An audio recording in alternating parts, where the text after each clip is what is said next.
Today will be day 1 of 32 of talking about every single NFL team and what they have done this offseason and what my records will be for them this year. Today, we are starting off with the New York Jets. So, let's get into it. How about those Jets? Go! Jets win it! Touchdown! When I'm reading off these transactions, I'm not going to be talking about like how they fit into the team. I'm just going to be talking about their contracts and stuff. If you wanted me to go more in depth on how they actually fit into the team, just tell me in the comments down below. To start things off for the offensive side, the Jets traded for Geno Smith and a 2026 7th round pick from the Raiders, and they sent a 6th round pick to the Raiders. And then they signed Breece Hall to a $45.75 million deal for 3 years. They re-signed their running back re-signed Andrew Beck, they signed Tim Patrick in free agency. They re-signed Jalen Woods, re-signed Chuka Okafor. They signed Dylan Parham to a 2-year, $20 million deal, re-signed Max Mitchell, and extended Joe Tippmann to a $66.4 million extension. Next is the defensive and special team side.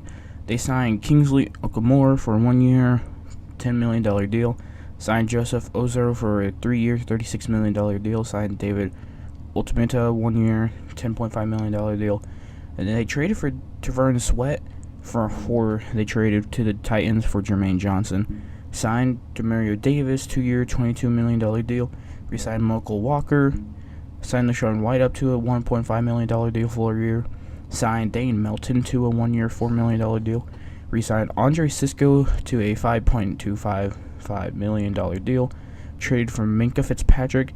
They sent a 2026 7th round pick to the Dolphins, and signed Cade York.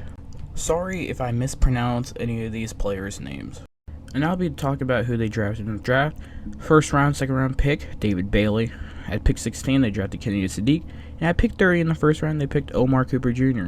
Moving on to the second round, at pick 50, they drafted D'Angelo Pods. In the fourth round, at 103, they drafted Darrell Jackson Jr. At pick 110, they drafted Cade Klubnik in the fourth. At pick 188 in the sixth, they drafted Enzard Cooper. And at pick 228, they drafted VJ Payne.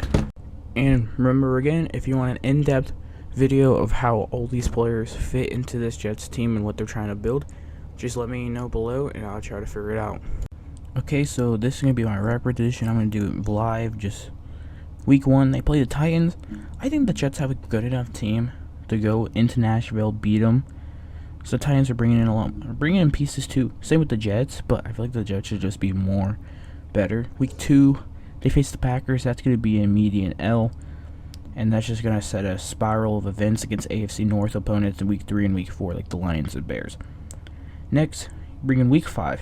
You play the Browns. You're at home. They did it last year. They will do it again. That sets them at 2-3 going into week 6, facing their rivals, New England. I have them losing this since they are going into New England week 7. I have the Jets winning against the Dolphins. I know they got swept last year by them, but the Miami Dolphins got worse. They fired all the staff. They just brought in a lot of new people, so I think they will get the win week 7. So that's going to be a 3-4 record. I think they beat Las Vegas. I think Las Vegas will put up a good challenge against them. I feel like Las Vegas should beat them, but I just had the Jets winning it. The next 3 weeks they lose against the Chiefs, Bills, Chargers. So that's a 4-7 record. Then week 12, they play Miami. I think that'd be another win, just like I said for earlier in the season. They play the Broncos. Pretty sure they're, don't quote me on this, but they're like 4-1 against the Broncos in the past couple of years. I know the Broncos are very good. Have been very good last year and the other year. But I feel like if Bo Nix isn't healthy and their offense is trying to figure it out, I think the Jets can squeak out a win like they did almost last year. The Jets beat the Cardinals week 15.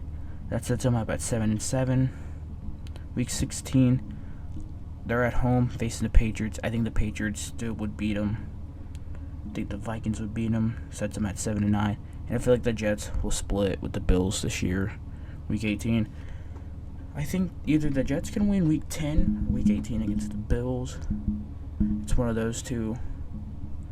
I just forgot about that. But with how I'm predicting them, they would be 8-9 to finish off the season. I feel like that could be their middle ground. Their ceiling could be like maybe 9-8, but their floor is definitely like around 2 wins.